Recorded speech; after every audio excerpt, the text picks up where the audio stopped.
Hello everyone, today we're going to read another book, and if you're pet lovers and animal lovers, this one is the one for you.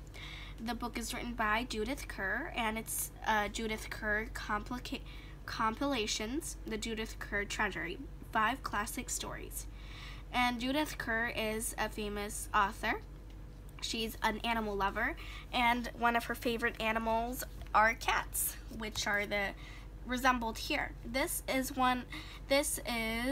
the illustration of one of the cats that she used to have, but she has 2 of them, and we can see all the other animals in here. Here's the inner page, which shows her love for animals. And Judith Kerr's books have entertained and delighted generations of readers for over 50 years. The books she created have become classics enjoyed by both young and old. And her colorful characters, as seen here, are as alive on the page today as they were when they first brought to life by her vivid imagination.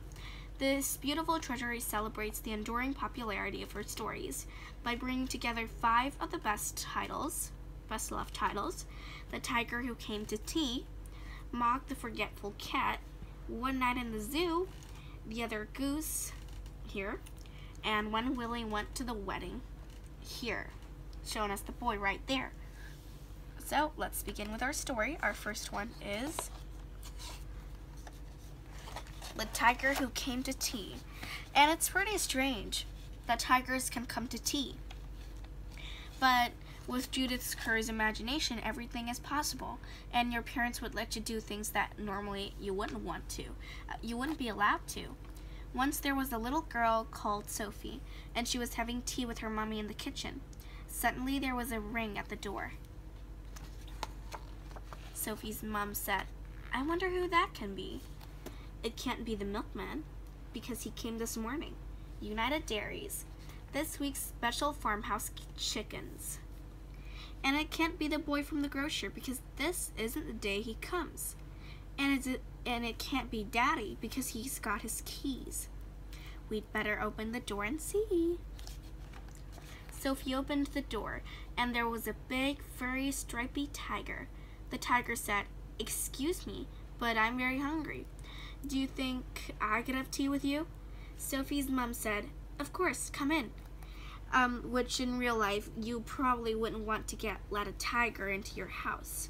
But you might have imagined that tigers can talk. This one right here, and it's also very big for the average tiger, as big as your door, that they can talk, they can have feelings, and they can stop themselves from eating a human. But also we can focus on the mother role, which is very kind of letting a tiger in, because most of the time not even you would want a tiger inside your house. So the tiger came into the kitchen and sat down at the table. Well, what a scrumptious tea. Sophie's mom said, "Would you like a sandwich?"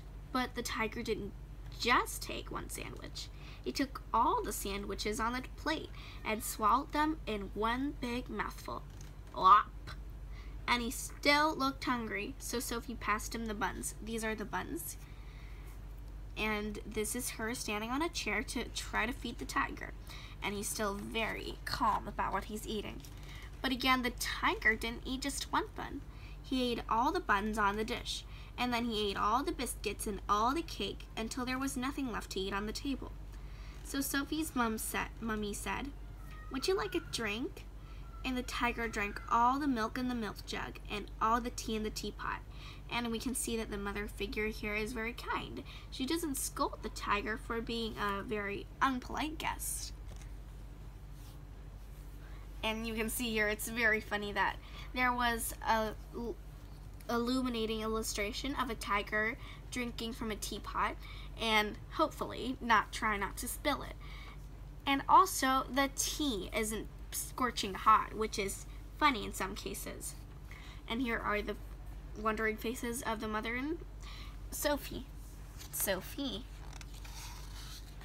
And then he looked around the kitchen to see what else he could find. Wow, what a cute tiger. And this girl, also we can see that she definitely loves this tiger a lot. And this is the kitchen. He ate all the supper that was cooking in the saucepans. I wonder why this tiger isn't going to get a scorched tongue anytime soon. And all the food in the fridge. This is the first time I ever saw a vegetarian tiger, because he also ate these vegetables. And all the packets and tins in the cupboard. But Sophie, on the other hand, didn't seem to mind at all when a stranger, or on other hands, was a predator, tiger, was just rummaging through the house to see what was edible and ate everything up. And he drank all the milk and all the orange juice and all Daddy's beer. He doesn't get drunk. And all the water in the tap.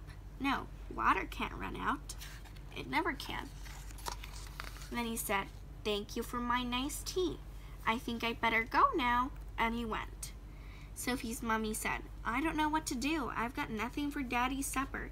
The tiger has eaten it all." Look at the mess he made, though. No more supper, no more water, no more. Even the cupboard with a woolen ball was rummaged, and everything was eaten clean of, even beer. And Sophie found that she couldn't have her bath because the tiger drank all the water in the tap. Just then Sophie's daddy came home. Here's her dad, which looks like he's drunk. So Sophie and her mommy told him what had happened and how the tiger had eaten all the food and drunk all the drink. What a nice girl. And Sophie's daddy said, "I know what we'll do. I've got a very good idea. We'll put on our coats and go to a cafe." It's easy nowadays, however, because we wouldn't let a tiger into our house. And even if we did and we ran out of food, we can still go to a cafe, because there's a lot of stores, fast food stores, that help us to find food that we can eat without cooking it, and which cooking takes a long time, but these food can be really unhealthy. And here, go to a cafe means somewhere to eat the average British dinner, which is healthier. So they went out in the dark, and all the street lamps were lit, and all the cars had their lights on, and they walked down the road to a cafe. This is the 2-level bus in London. Here's a cat, and this is the family walking together to a cafe. Let's see what they do next. And they had a lovely supper with sausages and chips and ice cream. That's the first parents who let their kids have ice cream for dinner. In the morning, Sophie and her mommy went shopping, and they bought lots more things to eat. And they also bought a very big tin of tiger food, which tiger food does not exist, because literally you have to buy a lot of meat and other food sources for the tiger. You can't just buy a tin of tiger food and it will be full, in case the tiger should come to tea again. But with Judith Kerr's imagination, everything can come to life. But he never did. Goodbye. Goodbye, everyone. I hope you enjoyed this story.